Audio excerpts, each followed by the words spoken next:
الحمدللہ رب العالمین والصلاة والسلام علی سید الانبیاء والمرسلین اما بعد فاعوذ باللہ من الشیطان الرجیم بسم اللہ الرحمن الرحیم الصلاة والسلام علیکہ یا رسول اللہ وعلی آلک وصحبہ یا حبیب اللہ الصلاة والسلام علیکہ یا نبی اللہ وعلی آلک وصحبہ یا نور اللہ. فرمان مصطفیٰ صلی اللہ تعالی علیہ وآلہ وسلم جو مجھ پر ایک بار درود پڑھے اللہ پاک اس پر 10 رحمتیں بھیجتا ہے.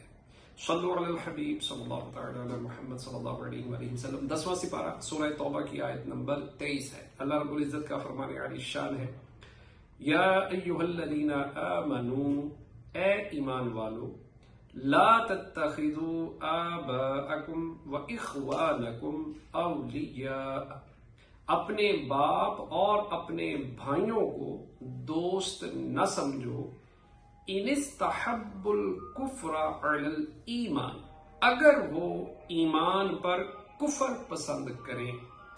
ومن یتولہم منکم اور تم میں جو کوئی ان سے دوستی کرے گا فاولئک هم الظالمون تو وہی ظالم ہے. جب مسلمانوں کو مشرکین سے ترک موالات کا حکم دیا گیا تو بعض لوگوں نے کہا یہ کیسے ممکن ہے کہ آدمی اپنے باپ بھائی وغیرہ قرابت رشتہ داروں سے ترک تعلق کرے. اس پر یہ آیت کریمہ نازل ہوئی اور بتایا گیا کہ کفار سے موالات یعنی قلبی محبت کا تعلق جائز نہیں چاہے ان سے کوئی بھی رشتہ ہو.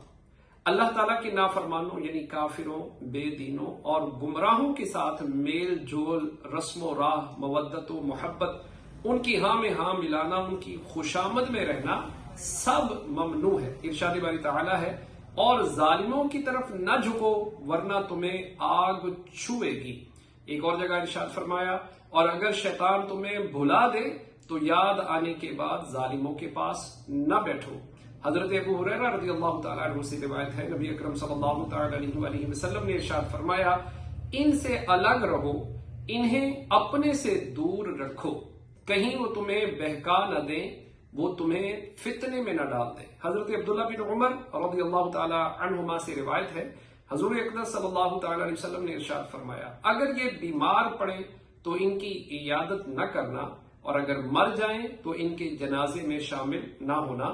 حضرت جابر بن عبداللہ رضی اللہ تعالیٰ عنہ سے بھی یہی حدیث مروی ہے. اس میں مزید یہ الفاظ بھی ہیں اور اگر تم ان سے ملو تو انہیں سلام نہ کرو. حضرت عبداللہ بن مسعود رضی اللہ تعالیٰ عنہ سے روایت ہے تاجدار رسالت صلی اللہ تعالیٰ علیہ وآلہ وسلم نے ارشاد فرمایا اللہ تعالیٰ نے میرے لیے میرے صحابہ کو منتخب فرمایا انہیں میرا ساتھی اور قریبی عزیز بنایا. عنقریب کچھ لوگ ایسے آئیں گے جو صحابہ کرام رضی اللہ تعالیٰ عنہم کی شان میں گستاخی کریں گے اور انہیں برا بلا کہیں گے. اگر تم انہیں پاؤ تو ان کے ساتھ نکاح نہ کرنا نہ ان کے ساتھ کھانا پینا ان کے ساتھ نماز پڑھنا اور نہ ان پر نماز پڑھنا.